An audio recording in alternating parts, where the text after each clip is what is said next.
Just as President Trump's impeachment trial is getting underway, the Senate is facing a highly charged, unusual situation. New, directly relevant information and evidence is spilling across the internet and the airwaves. Documents and statements from Lev Parnas, the indicted associate of Mr. Trump's personal lawyer and fixer, Rudy Giuliani, implicate the president directly in efforts to obtain dirt on and investigations of the Bidens. Yesterday, the Government Accountability Office issued a legal decision finding that the White House's Office of Management and Budget violated the Impoundment Control Act when it withheld from obligation the portion of Ukraine assistance funds appropriated to the Department of Defense. This follows a previous New York Times report that detailed the haggling by executive branch officials over the legal consequences of the president's decision to hold back $391 million worth of military assistance for the Ukrainian military. It makes clear that the decision to withhold the aid came from the president himself. Established by statute in 1921, the GAO is an independent, nonpartisan agency that helps Congress monitor executive branch agencies' programs and spending. The Impoundment Control Act of 1974 was written to ensure that the practice of reserving funds did not become a way for reckless presidents like Richard Nixon to further their own policies and priorities at the expense of Congress's. The GAO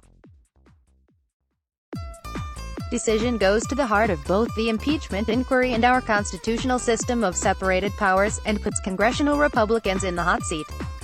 A violation of the Impoundment Control Act in connection with the Ukraine funds is directly relevant to the first article of impeachment because it is a mechanism by which the president executed the alleged abuse of power.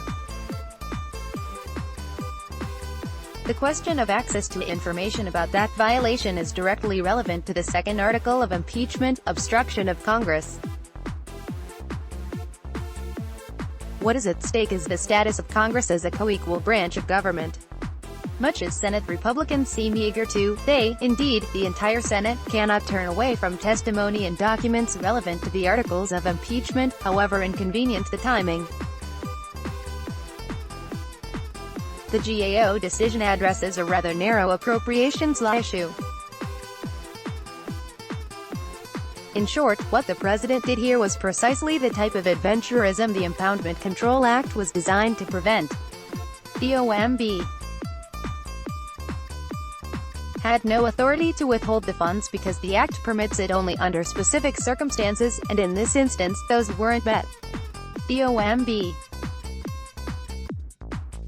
argued that the funds were withheld because doing so was necessary to ensure that they were not spent in a manner that could conflict with the president's foreign policy.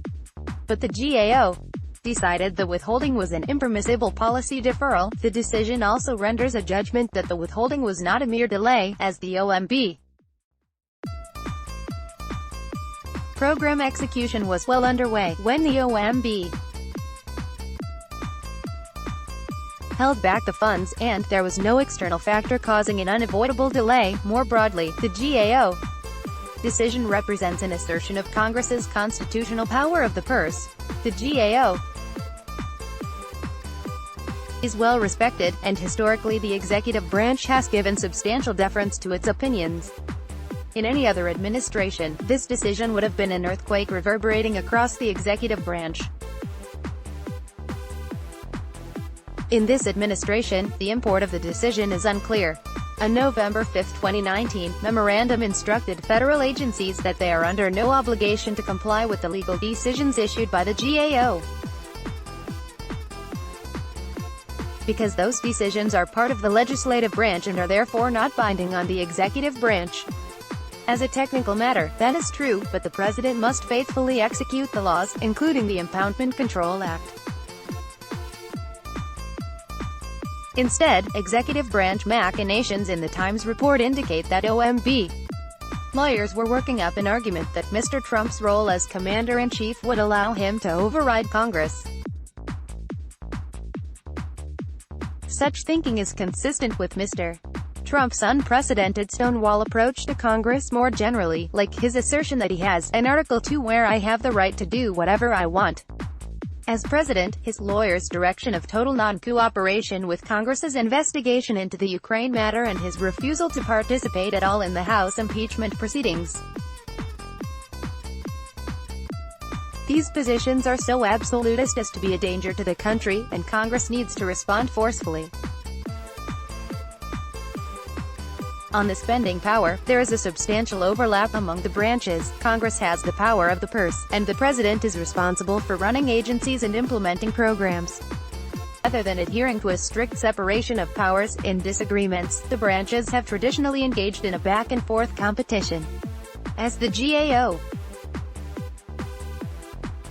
points out in its decision, faithful execution of the law does not permit the president to substitute his own policy priorities for those that Congress has enacted into law. Some amount of cooperation, in addition to competition, is needed to make the system work. The real question going forward is whether Congress will act to protect its constitutional role. Reactions so far are not particularly encouraging. On Thursday, Senator Ron Johnson, Republican of Wisconsin, dismissed the decision as a mere legalistic dispute between agencies. The GAO decision suggests a further deterioration of the separation of powers.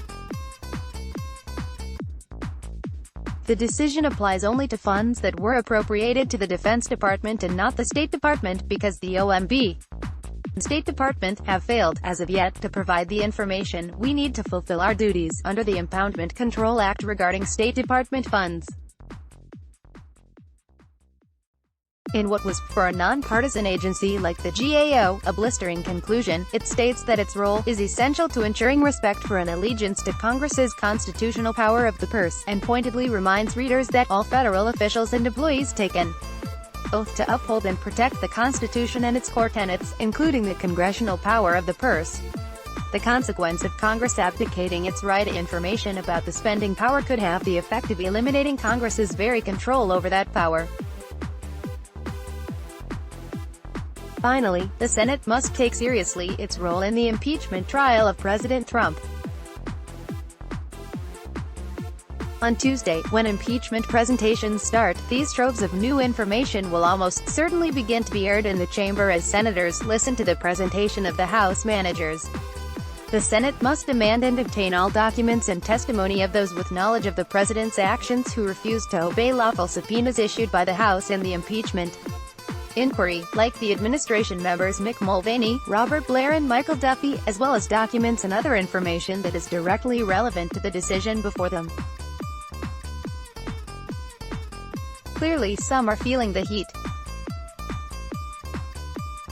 Asked by Manu Raju of CNN whether the Senate should consider new evidence as part of the impeachment trial, Senator Martha McSally, Republican of Arizona, blithely responded, "Manu, you're a liberal hack.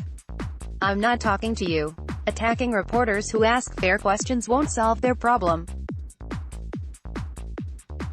Only a thorough and honest reckoning with the oaths they have taken as senators and as impeachment jurors will do that." Margaret L. Taylor, at Marg L. Taylor, is a senior editor at Lawfare and a fellow at Brookings. The Times is committed to publishing a diversity of letters to the editor.